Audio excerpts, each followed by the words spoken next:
Thank you for joining Book a Day for Little Learners. I hope you enjoy our story about my first Kwanzaa. So we're going to learn about Kwanzaa and what it is and how Kwanzaa is celebrated. This story, My First Kwanzaa, is by Karen Katz. You see the little girl and she has candles in front of her? Let's learn what those candles are all about. My First Kwanzaa by Karen Katz. Ooh, he looks like he's having a good time, doesn't he? Hooray, hooray, it's time to get ready for Kwanzaa. First we get the kinara. It's made of shiny wood. I put in 7 candles, 3 red, 1 black, 3 green. We light a candle every night to celebrate a special idea. So let's count them. There's 1, 2, 3 red, 1 black, and 1, 2, 3 green. So they light one every night. Mommy brings the kikombe, the unity cup. For each child, we place 1 ear of corn, called muhindi, on a straw mat. My brother adds apples, yams, nuts, and squash. The fruits and vegetables, mazeo, remind us of the end of the harvest and the beginning of the planting season. Look at all the different food they use to celebrate. And they have a special unity cup. Unity means bringing people together, bringing them together as one. Just like in Africa.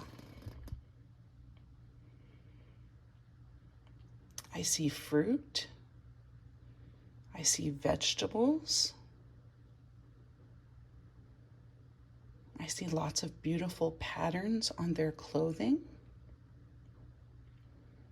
I see children. I see adults.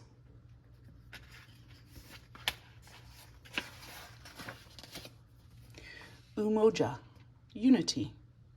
On the first day of Kwanzaa, neighbors come to visit. We ask, Habari, Gani? And that means, what's the news? We laugh and talk and sing. We are friends and family. So on the first night, they have the black candle lit. Do you see the black candle lit? That is the first candle on the first day of Kwanzaa. Kujicha Gulia, self-determination. On the second day of Kwanzaa, I ask Mommy to braid my hair in a fancy African way. It makes me feel proud. And so they have the black candle lit from yesterday, and today they're going to light a red candle.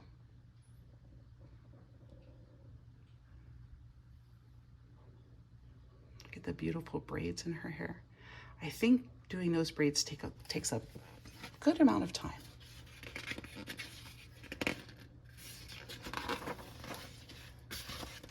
Ujima, working together.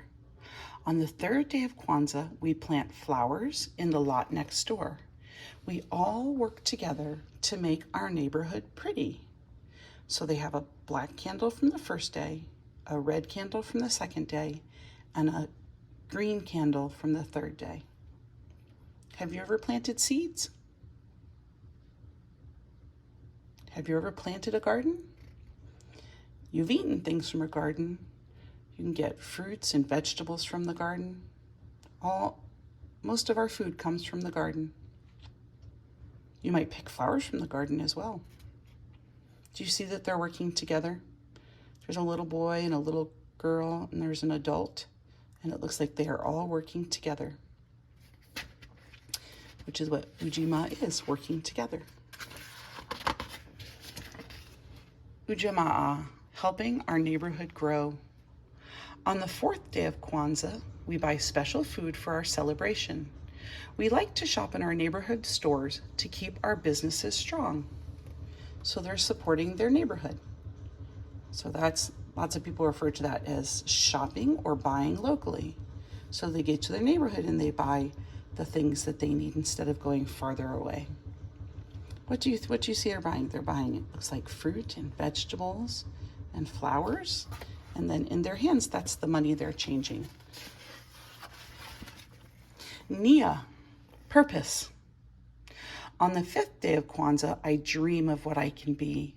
Someday I will be an African dancer like my Aunt Tasha. So they have, look how many candles they have lit.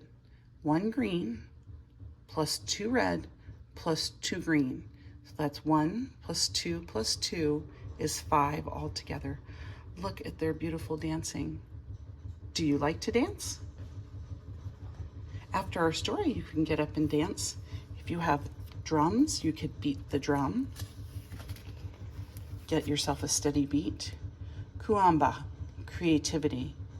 On the 6th day of Kwanzaa, my cousin and I paint a clay pot and weave some baskets. We will make our house beautiful.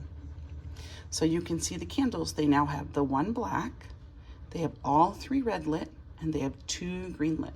So that means that's 6 days of Kwanzaa. There's only 1 day left. You can make a weaving mat. You just need typically two different colors of, you can use scraps of fabric or you could use strips of paper, and you can weave them together and you can use that for your placemat when you eat. And these, they said, are clay pots. So you could put flowers in the pots, or you could use it to hold things like your colored pencils or your paint brushes. They are being creative. The 6th day of Kwanzaa is about creativity. Imani, faith. On the 7th day of Kwanzaa, we light the last candle to show our faith in ourselves, our family, our future, and our past. There are the 7 candles for the 7 days of Kwanzaa. 1, 2, 3, 4, 5, 6, 7. 7 days of Kwanzaa. Grandma gives us zawadi gifts for promises we have kept all year. A handmade doll for me and an African shaker gourd for my brother. That is so special when someone makes a gift for you, isn't it? So the little girl has the special doll, and her brother got a shaker made out of a gourd, which is a vegetable that is hollowed out, dried, and then there are seeds or beads or something like that put back in it so it shakes like a rattle. At last it is time for the feast. We call it karamu. Friends come over and everyone cooks delicious African food. The house smells so good, spicy chicken and sweet yams. We all take a sip from the unity cup and share our wonderful meal. Look at the friends and family having a celebration. Isn't that beautiful? What do you see? I see them enjoying each other's company. I see them enjoying their food, and I see them talking. They look very happy, don't they, friends? Then we sing, dance, play music, and celebrate. Happy Kwanzaa!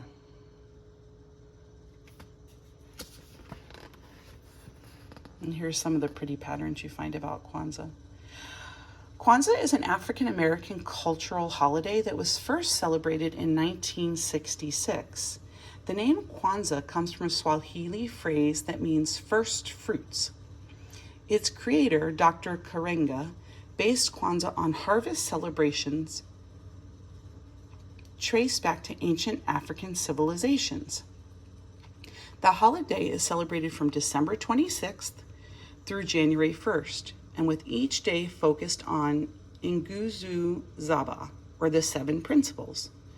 Africans and African Americans of many different religious faiths and backgrounds celebrate Kwanzaa. And that's a note about the author. She also does books about my first Chinese New Year and my first Ramadan. So be looking for those in the near future. This is my first Kwanzaa. by Karen Katz, and I hope that our story today helped you learn more about Kwanzaa and how Kwanzaa is celebrated. Thanks for sticking with us to the end of the video. Please hit the like and subscribe button, and let me know in the comments section if there are any other books you would like me to share with you and your young children. See you tomorrow.